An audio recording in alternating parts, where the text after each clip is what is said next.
Hello everyone and welcome to a lesson of physics. So today I'm going to solve Feb March paper 2 2024. The most recent one. I have compiled the PDF of all these solved past papers and also some of the notes. For example, if I go to A2 physics, and then you can see we have notes of pretty much all the topics here along with practice question, past paper practice questions, and the PDFs. All of these can be found on my Patreon page, for which I have given the link in the description. So this is a question number one. Table 1.1 lists some SI quantities. Okay, uh, we need to take which rows are SI base quantities. So in our syllabus we have 5 SI base quantities. Uh, Amount of substance, which is measured in moles, and intensity of light, which is measured in candela, is no longer included in the syllabus, but if you want to memorize it you can. So out of these, the SI base quantities are current and mass. Use the definition of power to determine SI base units. So power is work done per unit time or energy transfer per unit time, and for work done we have force into distance over time, and for force, which is mass into acceleration, kg minus 2. I tell the students just memorize the base units for force, ms kg minus 2, distance it would be meters, and time would be second. Now if you sort it out, the indices, it would be kg m2, s minus 2 above, and s downstairs it would be s minus 3. Alright, so in the part C we need to calculate the power of the daylight incident on the sensor. So the formula that relates power and the area and the intensity is that intensity equals to power over area. This is a formula that we study in theory that relates the power and the intensity and the area. And we need to find the power. So power equals to I times A. And so power would be, intensity is given as 950 times area is given as 2.2, but we have to convert it into meter square, so it would be 10 to the power minus 4. And if you hit it on the calculator, you get into SF, you'll be getting 0.21. Whatever the answer is, you can convert it into 2SF. 3SF is also fine. This is a safer side. If you're not aware of how many significant figures should be there and there's no limitation, they're asking the question to write your answer in specific number of significant figures, you can leave the answer with 3SF. Okay, up next we have question number 2, rate of change of velocity. This is how we define the acceleration. Then we have this situation. You see, the diver is having a certain velocity 5.9, that's the initial velocity, but it is at a specific angle which is 60 degrees with the horizontal. So if I convert, if I may draw the components of this velocity, so the horizontal component would be 5.9 cos 60,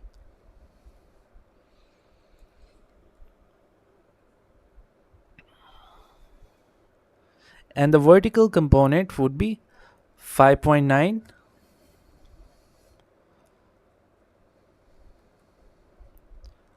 sine 60.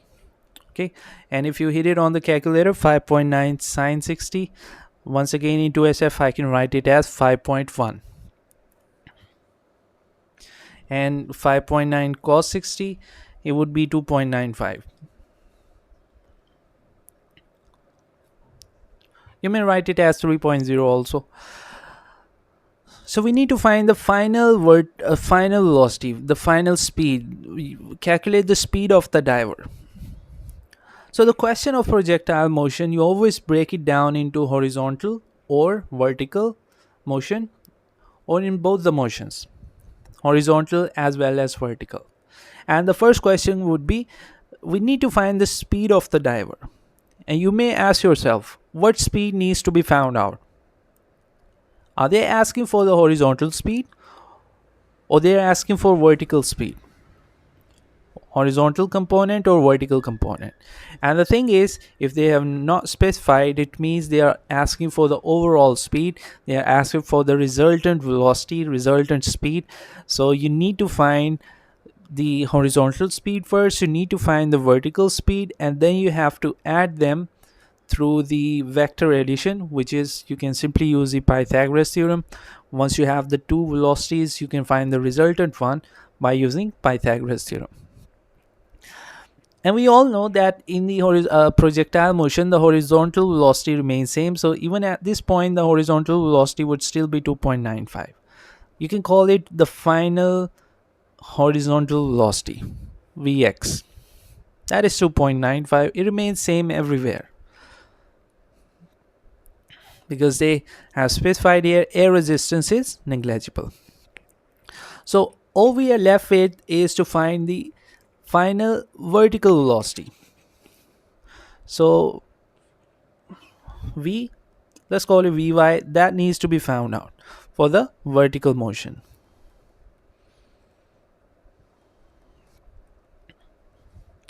So what we do is, you see, we are provided with a distance of 9.0 minus, because when the diver reaches this point, they assume that the diver is in the water, because half of it, the center of gravity of the diver is in the water. So the distance that is being covered from this point, let's say the starting point, this one, to the end is 9 minus 1.2, which is 7.8. So S equals to 7.8.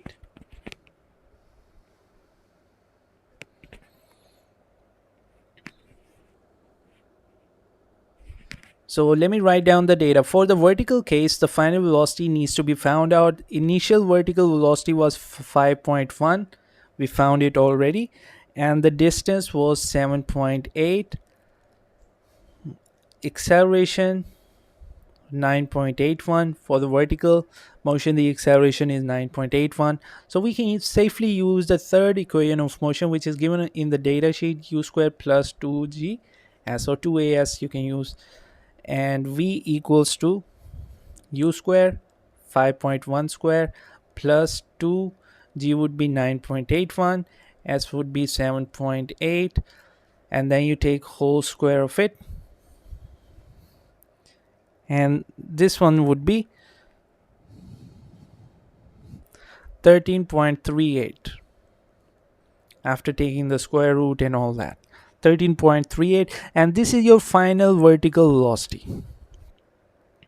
And if you want to use the sign convention, then you have to write negative sign with displacement and negative sign with g also, because upwards would be taken positive, and with the sign convention, the downward vectors would be taken negative. So even if you write negative here, it would once again be positive. Now this is the final vertical velocity, and the final horizontal velocity, which remained same, was 2.95, and we need to find the final speed, final velocity. So it would be found through Pythagoras theorem, plus Vy square. So 2.95 square plus 13.38 square, and then square root of it, and that equals to V. What do we get? We get 13.7 into SF. You can write it as 14. Now in this way, the more the speed, the more the air resistance, which is just the same thing. Okay, so we need to show that the upthrust. So formula of upthrust we already have in the data sheet, but it's not really specified there, because it would be written something like this. But the density here is density of the fluid, and volume here is volume of the object. So it would be 1.0 into 10 to the power 3 times 9.81 times the volume is 7.5 into 10 to the power minus 2. You hit it on the calculator into SF, you'll be getting 740.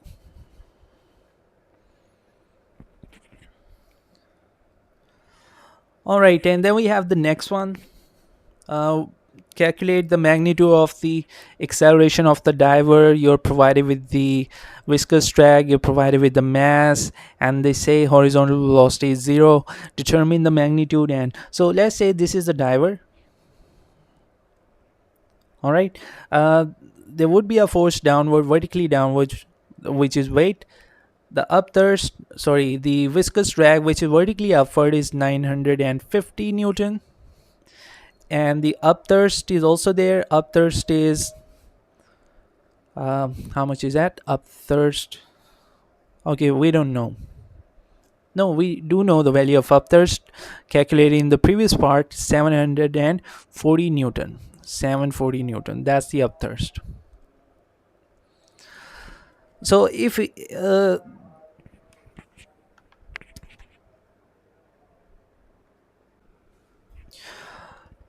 all right. So what I'm going to do is I'm going to add the upward forces on one side, and I'm going to subtract the downward forces, and the difference would be the resultant force. So let me write down the Newton's second law. F resultant equals to ma. Now what is the resultant force? Sum of the upward forces minus sum of the downward forces. So what is the sum of upward forces? U plus the drag force minus weight, and that should equal ma. Now let me insert the values. Upthrust was 740 plus drag force was 950 minus weight is 78 is the mass. Weight would be 78 times 9.81. M is once again 78, and A needs to be found out. Now the other thing is, some of you might be confused with this thing. How do we know the upward forces, the sum of the upward forces is greater than the sum of the downward forces? The answer is we don't really know. We have written in this way, and let's say if the final answer of the acceleration is positive, it means yes, the sum of the upward forces is greater than the sum of the downward forces. So if I solve it for A, the final answer for A, if you hit it on the calculator, all of it, you'll be getting 11.9. Into SF you can write it as 12, but since the final answer that we get is with the positive sign, that means the direction of acceleration is vertically upward.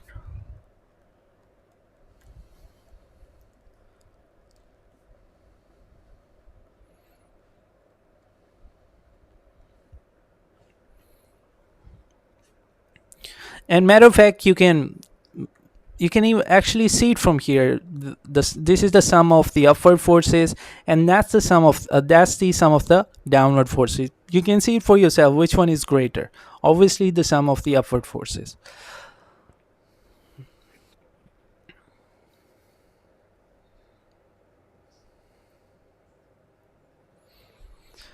All right, so this is the next one. We are provided with the diameter. We might need to convert it into radius. It would be 0.6 into 10 to the power minus 3 meters for the radius. Stress strain graph is given. Be careful with the prefixes here. The stress is given in gigapascal, and the strain is given as 2 into 10 to the power minus 3. So all of the values would be with the exponent with the exponent 10 to the power minus 3. So in the first one, we need to calculate the force. So the formula that relates all three of them, stress, force, and area, is stress equals to force over area. So force equals to stress into area, and the strain in X is 5.4 into 10 to the power minus 3. Okay, so what we need to do is we can find that point, the strain, the point where strain is 5.4, which would be, this is 5 and 5.2, 5.4. So if I extend it over here, you can even draw a line. Would be having a meter rule, very easy for you. So it corresponds, this would be 0.7. It is one line above 0.7. On the sheet of paper, it would be very easy for you to figure out the actual value. It's 0.72 gigapascal. So the stress at that point is, for this strain, the stress equals to 0.72 giga means 10 to the power 9.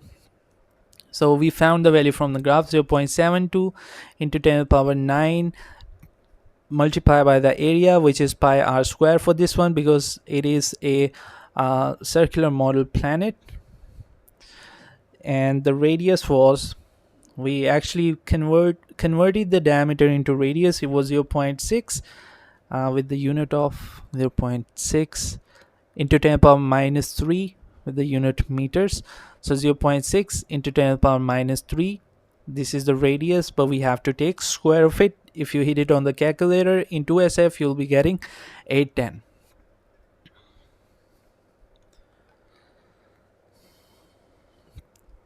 Alright, then for the next one, the elastic potential energy is given, the question for 3 marks, and you need to find the original length. The formula that we have is elastic potential energy equals to 1 over 2. One of the formula is F into E. You can call it E or you can call it X. This represents extension. What you can do is, you can find the extension first, and then you can use the formula strain equals to extension over original length. So you can do it this way, or you can directly write extension in terms of strain and original length, because we don't have to do anything with the extension here. Matter of fact, we need to find the original length. So one way or the other, you have to find the original length. You can directly bring original length in the same formula. So it would be 0.31 equals to 1 over 2, and the force was 810 times. So extension would be written as, if I rearrange the second expression, extension would be strain into original length. Alright, so 0.31 equals to 1 over 2 times 810. The strain would be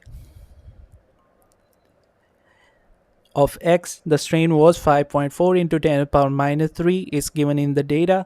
You can see over here, 5.4 into 10 to the power minus 3 times L naught. You only have one variable here. You can easily sort it out, hit it on the calculator. The final answer in 2SF would be 0.14. Okay, then we have the next one. In this one, we have to draw a line representing the variation with strain. Okay, and the catch here is that for this part, the wire X is now replaced by a new wire which has the same original length and diameter but double the Young modulus. Now the gradient of this graph represents Young modulus. So you remember this thing, that Young modulus equals to stress over strain.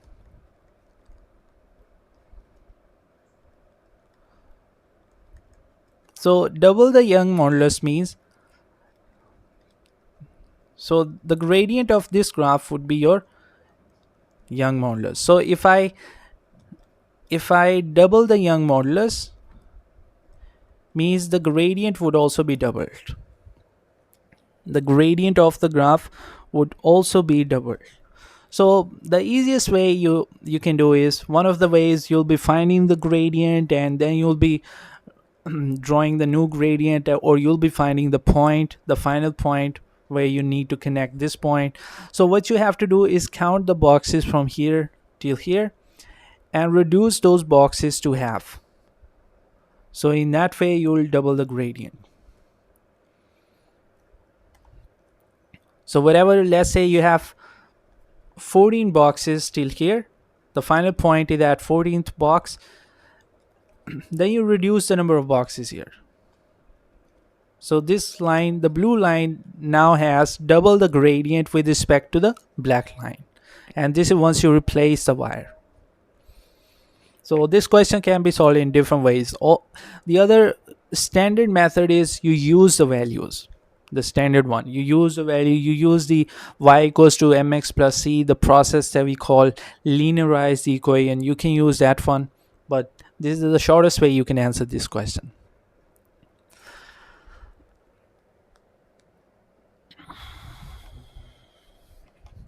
All right, and then we have the next one. So alpha decay happens. So alpha particle is with these credentials: 2 4, 4 being the nucleon number, 2 being the number of protons. So it would be a deficit of 2 from downstairs and deficit of 4 from upstairs. State the principle of conservation of momentum. We have a standard definition for this for an isolated system. Alright, so before the decay, nucleus P has a speed of 3.2 into 10 to the power 5. After the decay, the nucleus Q is stationary. Calculate the speed of the alpha particle after the decay. Okay, so we don't know the values for their masses, but what we know is their number of nucleons. So the expression is obviously initial momentum. Sum of the initial momentum equals the sum of the final momentum. So what's the initial moment? Initially we only have this thing, so we need to write the initial momentum on left side. So initial momentum would be product of mass and velocity, but it would be momentum of P only because we don't have anything else initially. So what is the mass of P? It is 215, the number of nucleons, 215 times the unified atomic mass, for which the value is given in the data sheet, times, but we don't even need to insert the value. So 215, that's the number of nucleons.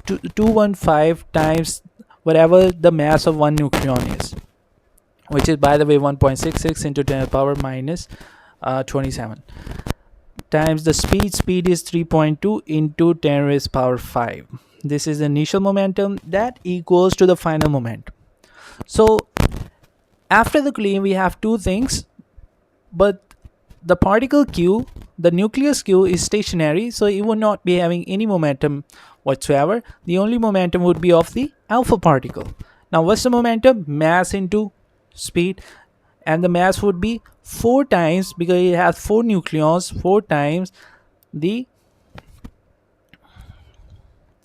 mass of 1 nucleons times the speed. We don't know the speed. Matter of fact, we need to find the speed here. So you see, there's only a single variable. If you hit it on the calculator, believe it or not, but you'll be getting in 2SF, you'll be getting 1.7 into 10 raised to the power 7 meter per second.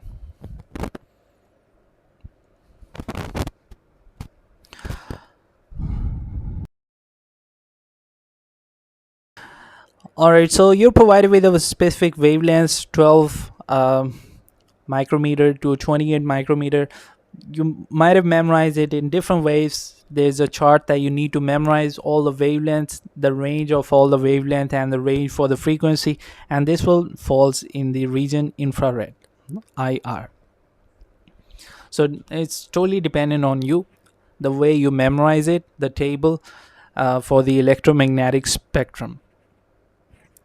So in this one we need to find the wavelength of the detected electromagnetic wave, and this electromagnetic wave, we know that the speed is how much? 3 into 10 to the power 8. So the formula would be V equals to lambda over T. If one way or the other we find the time period, we can easily use this formula to find the wavelength. So let us find the time period. So time period from CRO, the formula is time period equals to number of boxes for one cycle into TBS, time base setting. So how many boxes does it take for one wave to complete itself? 1 2 3 4 5 6. In 6 boxes one wave cycle is completed. So 6 times TBS is 5 into 10 raised to the power minus 15, which would be 30 into 10 to the power minus 15. So this is a value of capital T.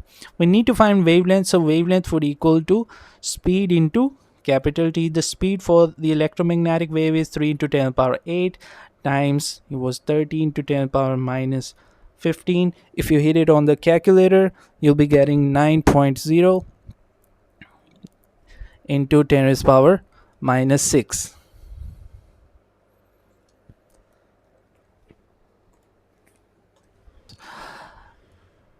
Explain how the pattern of dark and bright and dark interference fringes is formed. So a very standard question, they ask you this one many times. All right, so this is how you answer this question. At these slits, around these slits, these two slits, the diffraction of light would occur, and then those diffracted light, it would superpose on the screen or at the screen, and it would superpose in such a way that wherever the phase difference between the wave is zero, bright spots would be formed, aka maxima would be formed, and wherever the phase difference is 180, over there a dark fringe would be formed, aka minima. All right, then we have something that requires the formula. I can write down the formula first. Lambda equals to ax over d. So lambda wavelength needs to be found out. A is the distance between the center of the slits, which is 1.2 millimeters. So 1.2 into 10 raised power minus 3. X is fringe spacing, which is the distance between consecutive bright spots or consecutive dark spots. So we are provided with this total distance. You see, how many consecutive distances do we have? So this is your first bright spot. So 1, 2, 3, 4, 5, 6. So you see, this is the distance of 6 consecutive bright spots, but X is distance of 2 consecutive bright spots, or we can have it this way, 10.2 into 10 to the power minus 3, because we need to get rid of millimeters, divided by 6. And in this way we'll be getting distance between any two consecutive bright spots, any two consecutive. So we'll hit it on the calculator. That would be the value of X. It was 10.2 into 10 to the power minus 3 divided by 6. And what is capital D? It is the distance from slit to screen, which is 3.1. Luckily it's in meters, so we don't have to do conversion for this one. Now we hit it on the calculator. In 2SF the answer would be 6.6 into 10 raised power minus 7 meters. So the light is now replaced by a different visible light with shorter wavelength. How the new fringe spacing will compare. So what's the formula? Lambda equals to ax over d. Lambda is being decreased, so x would also decrease. So fringe spacing will decrease. All right, so let's take a look at the next one. Draw a cross at the position of a node. Okay, any node. Let's go over here where the amplitude is 0. State the phase difference between P and Q. These 2 points. Now this one is a stationary wave. Okay, be careful with it. This is a stationary wave, and for a stationary waves, all the particles that fall between two consecutive two consecutive nodes, the phase difference between those two would be 0. So matter of fact, if you have a particle here, for the phase difference between all of these particles would be 0. Now the phase difference between, for the next part we have to find the phase difference between P and R, so between this particle and this particle. Now these are separated by a node. So you see, if this particle goes downward, at the same time for the stationary wave this particle would go upward, so phase difference would be 180. And matter of fact, for stationary wave the phase difference between any two particle is going to be either 0 or 180. There is no third option. All right, let's go with the next one. The question of electricity.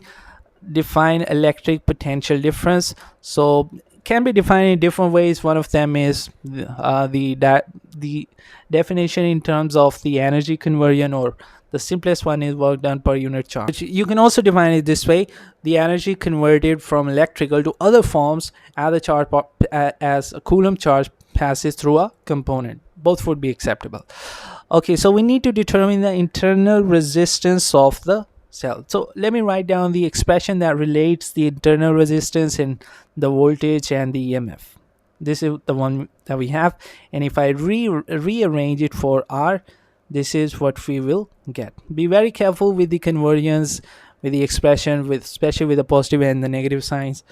So do we have the value of EMF? Yes, we do. 1.8 volt minus, do we have the value for V? No, we do not. Directly it's not given, but we do know that the ammeter reading is 2.5 in this case. So this light bulb is not even included because the switch is open, so all the current 0.25 ampere passes through here. So if we know the current through the resistor and if we know the resistance of it, we can easily find the voltage. It would be 0.25 times 6, which would be half of 6 would be 3, and then half of it would be 1.5. So minus 1.5 divided by 0.25, and if you hit it on the calculator, you'll be getting 1.2.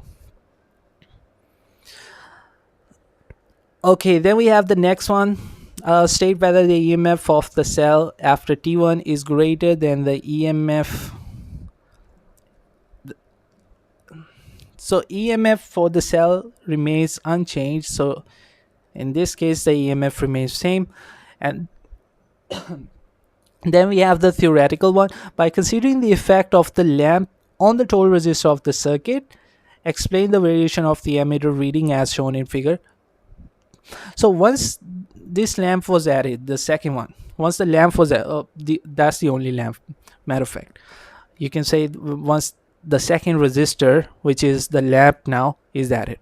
So once this lamp is added, once you close the switch, okay, so I close the switch from here, remove this connection, and we close the switch like this. Now in this case, the overall resistance of the circuit would decrease because whenever you combine two resistors in parallel, the overall resistance decreases.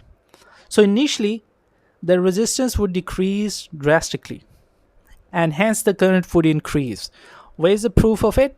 Over here. You see, just as you close the switch at T1, the current increased because the resistance dropped significantly. There was another resistor in parallel, and those two parallel resistors combine, and they give a very low overall resistor. Now after that, and once the overall resistance was decreased, and that's the only reason the current increases. But the thing is, with the passage of time, the current decreases, which means now the overall resistance once again has increased. We have not added any resistance in series. There's no addition of any component. Then how come the current decrease, or how do we know that the resistance increases now? And the answer is, with the passage of time, the circuit heats up, the temperature increases, and as the temperature of the filament lamp increases, its resistance also increases, and hence the overall resistance would be increased with respect to the previous one, and hence the current would decrease. So this is exactly the same thing. Once the switch is closed at T equals to T1, the lamp is added in parallel with the resistance, and hence the overall resistance of the circuit decreases, and the current would increase, as we can see through the graph. And after that, after the time T1, once the switch is closed, and now with the passage of time, the temperature of the filament lamp would increase. The temperature of the lamp would increase, and for which the overall resistance would increase, and hence the current decreases gradually. Let's go to the next one, which is the last one. So for this one, State the name of the class group of fundamental particle that contains a neutrino. Easiest one, it is leptons. And matter of fact, this question, if you have memorized, there are like couple of pages at least that you need to memorize for particle physics, the classification of all the particles, and some of the values for the quarks and their charges. And that would be pretty much it. So identify possible flavor for the other quark. Okay, so a hadron has a charge plus 1e. A hadron P is composed of a down quark, anti-quark, and one other quark. Okay, now first of all, you need to know the charge of down anti-quark. So this one is 1 over 3e for down anti-quark. 1 over 3e with the positive sign. Down quark has a sign, down quark has a charge minus 1 over 3e, but down anti-quark has a charge plus 1 over 3e. So this is one of it, down anti-quark, and there's some other quark we don't know, let's call it x, and these two combine to form a hadron which has an overall charge of 1e. And from here you need to find the value of x. So x would be 1e minus 1 over 3e. So if from 1e you subtract 1 over 3e's, then you'll be left with 2 over 3e's with the positive sign.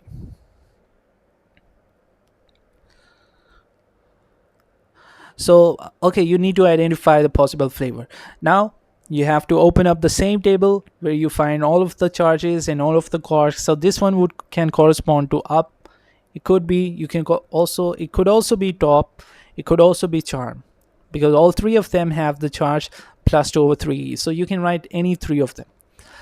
State what type of hadron is P. It is a meson because it has two quarks. Okay, then we have the next one. State what particle is represented by X, in which you have there is emission of anti-neutrino as well, which has 0 charge, 0 mass. So in this case, you have beta negative particle, or you can also call it electron. Beta particle, negative, or electron. Compare the nucleon. So it would be minus 1 here and 0 over here. Compare the number of nucleons Q and R. So the upper number of nucleons remains same, because the total number of nucleons on left side should equal the total number of nucleons on the right side. So on right side there's no addition of or subtraction of any nuclei with X or anti-neutrino. So the nucleon number of Q should equal the nucleon number of R. And compare the charges of Q and R. So if you have a charge of, let's say, 10 here with Q, then the charge of R has to be 11, because only then the left side charge and the right side charge would equal. So the charge of R has to be 1 more than the charge of Q.